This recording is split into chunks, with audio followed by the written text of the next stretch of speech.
Looking at the humble beginning of the feed sack, how did it get started? It all started because of wooden barrels. That's how goods were shipped across the continental United States and probably abroad as well. But it was transported in the large wooden barrels. And even though there might have been varying sizes of those barrels, everything from 96 pounds to 48 to 24 and things like that, you still had this lovely wooden barrel, which itself is quite repurposeful. But the problem was what happened whenever the barrels were empty. They still took up the same amount of space to store. So enter the feed sack. And so this was a slide from one of the Bagology, which was a trade publication for the industry. Well, if you can see on that lower left, that bundle that looks like it's baled, that's hundreds of feed sacks all bundled and bound together versus the size of the wooden cask.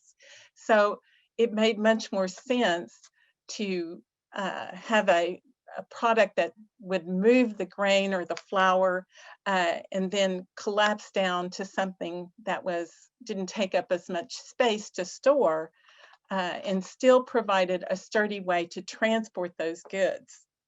But it wasn't going to be able to be transported until this machine. And this is a drawing of the lockstitch sewing machine that was developed by Elias Howe in 1845, and he patented it in 1846. And it was the first machine that produced a reliable chain stitch. And if you'll notice that image, it's cranked by hand, and it used very coarse, thick thread. So I took a close-up of what that looked like. So here you're seeing one side of what the stitch would look like. So it looks like a regular sewing machine stitch on one side. And then on this side is the reverse of that stitch. And you can see where it looks much more like a chain. And that's the chain stitch.